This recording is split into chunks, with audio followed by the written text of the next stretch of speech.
Hello and welcome to the world as we see it. We're a bit later today. Apologies for that. I hadn't finished doing my returns for the day until a bit later. It took me a bit longer than usual, and today was a bit of a long day, so maybe I was just a bit slower doing that. Anyway, welcome if you are watching this for the first time. I can't see who's viewing. It's quite a strange situation where I can see we have one viewer, but I don't really know who you are. So, well, there's no way of me knowing who you are. There's no name or anything. So, I don't know if you're new to viewing or whether or not you're a repeat visitor, but welcome in any event. My name's Lloyd Hobart Mitchell, and I'm the ordinand at the St George's Anglican Church here in Pattaya in Thailand. And one of the things that we are doing to spread our wings a little is broadcasting on Twitch and Facebook and YouTube simultaneously. I'm trying to generate conversations with you. Now, it may well be that you are in America. It may well be that you are in Britain or indeed just down the road in Thailand. We don't know where you are, and that's part of the joy of this. One of the things that we are doing, and I'll talk to you about that in a moment, is developing a twinning campaign, looking for churches around the world who would want to twin with us.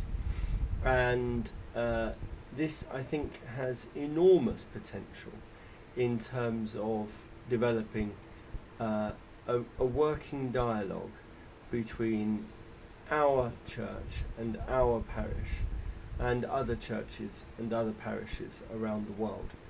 And we are very, very keen to develop that in taking that forward in a more formal and structured way. So I'll talk to you about church twinning in a moment, okay?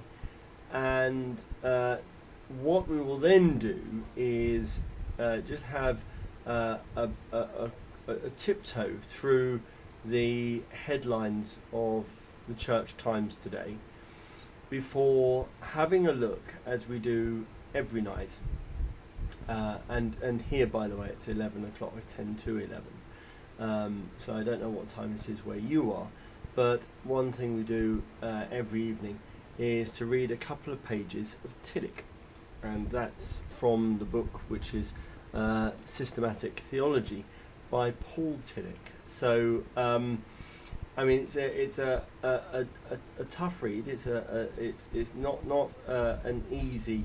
They're not easy bites. It's not easy to digest, but nevertheless, I think that it's worthwhile, and we are making our way together through what would otherwise be a very, very difficult and lonely journey reading it on my own. I do have the benefit of meeting up with Father Tom every Tuesday for 45 minutes or an hour. But in truth, if I was sitting here reading Tillich on my own, I don't think I'd be reading as much of it as I do with you guys here. So yes, thank you for that. I owe to you, I suppose, my motivation to keep reading Tillich, and the fact that you keep coming back for more. We've got 4 viewers now. I don't know who you are, so apologies for my being unable to tell who you are. But if you are viewing on Facebook or YouTube, it may well be that you can see the URL for the Twitch stream directly. And if you can see Twitch, then I do suggest that you come over to Twitch directly, and you can follow us on Twitch, and that way you'll get reminded when we are about to stream and when we do start streaming. So anyway, let's get back to the point. The point is that we're going to have a quick look at the church twinning, okay? And church twinning is a great initiative which was created by, certainly thought up by Father David, who's pictured here. Let me see if I can do something with that picture to fit a little more on the page. That's better. Okay, and there's a little bit of a description about who we are, where we are, what we do, and what we expect the twinned churches to look like in the future. Of course, these are churches from all over the world. We don't expect there to be any specific type of church. We just know that we are open to have relationships with a whole bunch of different churches, and on a number of different levels. It may well be that we just celebrate each other's work, and if that's the case, then we would urge you to get in touch. It may well be that we have some sort of arrangement in place whereby we pray for each other. The power of prayer has been well documented, and so I think there's a huge amount of value in praying for each other, and especially if we are aware of our twinned churches going through a tough time, as most churches are at the moment. I mean, we are still in the midst, within the ravages of a global pandemic. It's very, very difficult. The next thing we can do is learn from each other. We're very clear that there are learning opportunities with everyone who we speak to. There are learning opportunities for us, and we would look to you to tell us how you do things. How might we do things differently, right? So that would be something that's rather exciting for us. I mean, in terms of coming up with ideas for the shape of our ministry going forwards. So that would be very, very exciting and interesting. Next, in terms of evangelism and service in the community, it may well be that your church is doing all manner of things in your community, and if you are, we would love to hear about them. We would love to share with you what we're doing, and how we both ended up doing what we do.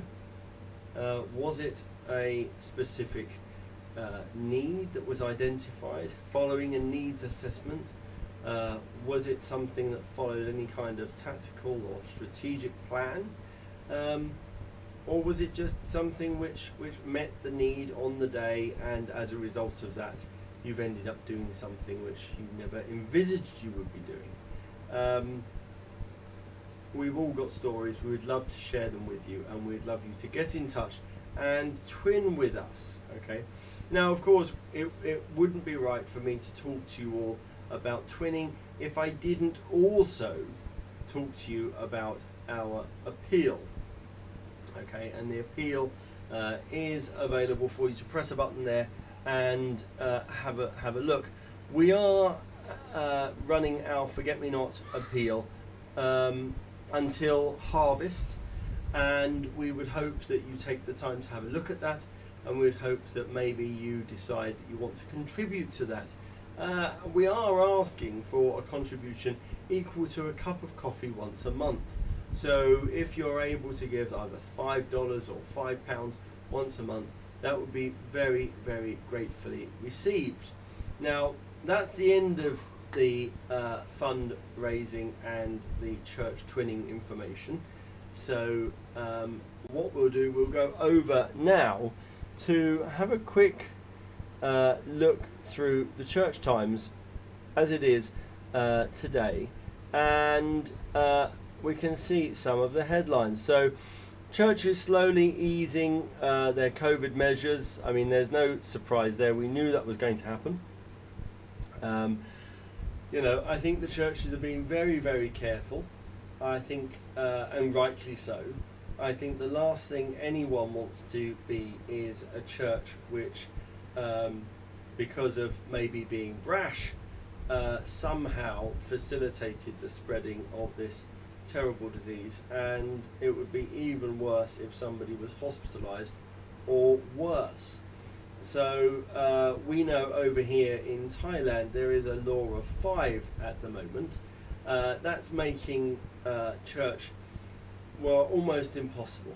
What we are doing, we're continuing with our services within the chapel with a skeleton crew, and we are looking for readers every week, as we always do, but we're only really able to accept 2 more people into the chapel, and most of our congregation who have not had the vaccine are deciding to self-isolate. They're deciding that they don't want to really, weather the risk, and no one can blame them really. The figures here in Thailand are particularly worrying. So that's in the UK, churches are easing their measures. Here in Thailand, we are not. We are making those measures. We are enforcing more measures, I suppose. UN warns of the invisible crisis in Madagascar. I mean, that's relating to climate change. We've got a brilliant Facebook group called Eco-Active Christians, which we encourage everyone who's concerned about what the UN is warning us about, the invisible crisis in Madagascar. Thousands of people in Madagascar have been living off locusts and wild leaves for months as climate change pushes communities close to starvation. And the reality is, it's not just Madagascar. There are communities all around the world who are suffering because of the effects of climate change. And there are all manner of things individuals can start doing now. Of course, it would have been best to plant a tree 20 years ago. But if you didn't plant a tree 20 years ago, then if right now you're thinking, what can I do to somehow help prevent climate change? Plant trees. Let's start planting trees. They're very inexpensive. You can grow them from seed, so they're not difficult. It doesn't matter where you live. Even if you live in a small flat, you can grow trees from seed. Acorns, conkers, all of these things will root. All of these things you can start off in a pot before transplanting them into the wild, either into a local park or into a local woodland or forest or rewilding or whatever. Of course, do bear in mind what kinds of trees would be the most appropriate to plant in certain areas. We don't want huge oaks necessarily planted in the pavement, but flowering cherries, things like that in an urban environment, very, very pretty, very, very nice, completely appropriate. Do check with your own local authorities. Here in Thailand, trees grow very, very fast. I often wonder why we don't plant more of them. And then one of our parishioners, Anthony, was explaining to me how he is starting to grow lemon trees from seeds. So over here, Anthony has given me 4 of his little lemon seedlings. They've grown quite tall, so I'm going to I'll pot them on, and then when they're probably about a metre tall, we'll see where we can plant them out in the community. So that's our plan for those 4 lemon trees. We'll keep you posted on that, by the way. Now, let's have a look to see what else is going on. This is interesting. I remember we made a comment about the Myriad's vision for lay-led churches, and there was a bit of a controversy about priests and bishops saying, but what about us? How will we still be relevant if there are 10,000 home churches led by lay folk up and down the country? Are you circumventing the need for priests and bishops? And this guy, the Bishop of Islington, Dr. Rick Thorpe, is saying no. of course, we're going to need priests and bishops. It's a given that we will need priests and bishops, and don't jump the gun, right? So there you are. I'm so sad that this has happened. This is the opposite message to what we were trying to communicate, and it didn't come across as it was intended to. I'm deeply sorry for the hurt and frustration that people have experienced. Well, I think a lot of that hurt and frustration and mistrust, really, was based on fear, and a lot of that fear was based on experience. And so I think where things were not said, where things were not explicit, I think really that was an error of judgment. I think the church could have been a lot more clear and explicit about the need to involve priests and bishops from the off, really, when they started talking about these 10,000 home churches. There was an interesting review, book review here, and it's all about when did we see you naked. It talks about how Christ, how Jesus was the victim of sexual abuse by the Romans, and how it would be an obvious, he was stripped several times. In the Gospels, it's described how he was stripped several times, and how he would have, by definition, being a political prisoner, being held up as an example, as a deterrent against others doing what he had done. It was normal for standard practice for Romans to rape or sexually abuse prisoners before crucifixion, and so why would Jesus be any different?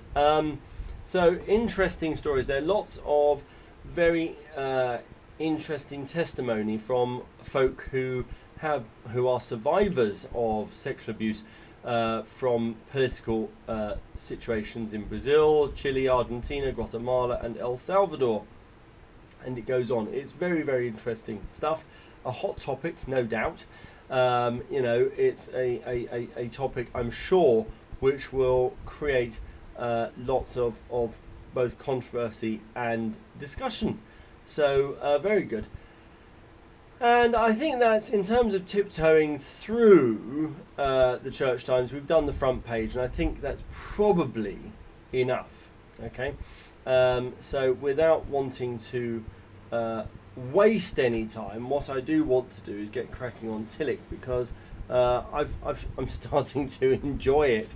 It wasn't long ago when I really didn't look forward to Tillich. But now, as I've said to you, with you guys here with me every day, holding my hand and encouraging me, actually I do quite enjoy a couple of pages of Tillich before bed. It's become routine, and I have found a couple of times, I'll go to bed and laying there deep in thought, I'll be thinking all about Tillich, what I've just read. So yeah, there we are. So bear with me. We are opening Tillich, and this time I think we are looking at the history of Revelation. We're still in the chapter, the reality of Revelation, but we're looking at section 7, the history of Revelation. And let's have a look to see how far we have to go before there is a number 8. And I think number 7 is pretty long. So 1, 2, 3, 4, 5, 6, 7 pages. So I think we're not going to get that done today. I think that's fair to say. 7 pages is a bit of a tall order, unless of course anyone starts coming over to the Twitch stream and writing a comment in the message in the chat box. If you do come over to Twitch by way of the URL, and if you start making some comments, then I'm very happy to continue reading. Okay, if there isn't that sort of engagement, if we don't have more follows or likes or subscriptions or whatever, then I kind of feel like I'm alone, and in that case I try and wrap it up somewhere after 20 minutes. Okay, and then I can go and spend time with my wife and son if he's still alive, and I think he is. I heard him shout. So that's where we'll be going when Tillich is over. And so I think we're on page 137, and I think we will stop as we turn the page to 140. Okay? Unless we have some comments, some engagement. Now, the history of Revelation. The event which is called Final Revelation is not an isolated event. It presupposed a revelatory history, which was a preparation for it, and in which it was received. It could not have occurred without having been expected, and it could not have been expected if it had not been preceded by other revelations which had become distorted. It would not have been the final revelation if it had not been received as such, and it would lose its character as final revelation if it were not able to make itself available to every group in every place. The history of the preparation and reception of the final revelation can be called the history of Revelation. The history of Revelation is not the history of religion, not even the history of the Jewish and Christian religions. There is revelation outside the religious sphere, and there is much in religion which is not revelation. Revelation judges religion and non-religion equally. Nor is the history of Revelation a history of all revelations which have taken place. There is no such history, for one can speak of a revelatory event only on the basis of an existential relation to it. The historian of all revelations would be merely a historian of all reports about revelations. The history of Revelation is history interpreted in the light of the final revelation. The event of final revelation establishes itself as the centre, aim and origin of the revelatory events which occur in the period of preparation and in the period of reception. This, of course, is true only for the person who participates existentially in the final revelation. We've got 4 viewers now, so welcome. Please do follow the URL over to Twitch if you would like. Please do come along and comment in our little comment messaging box. Please do follow, share or subscribe wherever you are viewing this, and enjoy. Let's carry on. But for him it is a true and inescapable implication of his revelatory experience.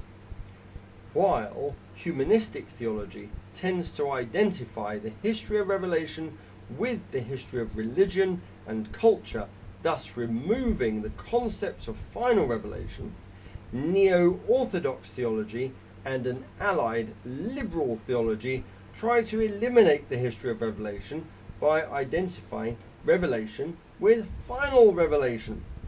The latter group says that there is only one revelation, namely that in Jesus the Christ, to which the former group answers that there are revelations everywhere and that none of them is ultimate.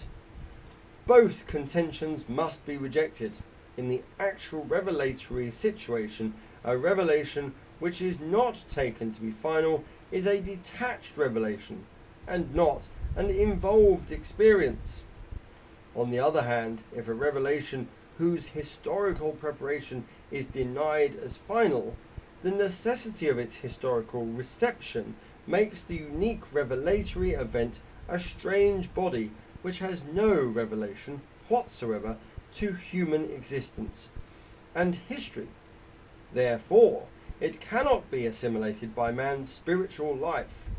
It either destroys this life or is thrown out by it. The history of revelation is a necessary correlate of final revelations. It should neither be levelled down to a history of revelation nor be eliminated by a destructive supernaturalism. The final revelation divides the history of revelation into a period of preparation and a period of reception. The revelation which occurs in the period of preparation is universal. Universal can be misunderstood in three ways. It can be confused with general, in the sense of a general and necessary law abstracted from all special revelatory events. But there is no such general law. Revelation occurs or it does not occur, but it certainly does not occur generally. It is not a structural element of reality. Universal, as distinguished from general, means or can mean a special event with an all-embracing claim. In this sense, the Christian Church is universal, Catholic, or for everyone, but not general, abstracted from everyone. The second misunderstanding of the term universal revelation is its confusion with natural revelation. As we have seen, there is no natural revelation. Only revelation through nature can be asserted, and revelation through nature is special and concrete. The third misunderstanding of the term universal is the assumption that revelation is occurring always and everywhere. Nothing like this can be said in view of the marks of revelation and its existential character. But it is equally impossible to exclude the universal possibility of revelation. This also would deny its existential character, and even more, it would make the final revelation impossible. Only on the wide basis of universal revelation could the final revelation occur or be received. Without the symbols created by universal revelation, the final revelation would not be understandable. Without the religious experiences created by universal revelation, no categories and forms would exist to receive the final revelation. The biblical terminology is full of words whose meanings and connotations would be completely strange to listeners and readers if there had been no preceding revelations in Judaism as well as in paganism.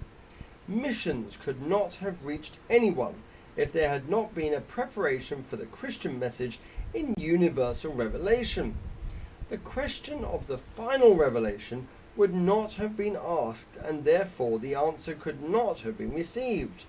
If someone, for example, a neo-orthodox theologian, should assert that with God everything is possible, and that God in his revelation is not dependent on the stages of human maturity, it must be emphasized that God acts through men according to their nature and receptiveness.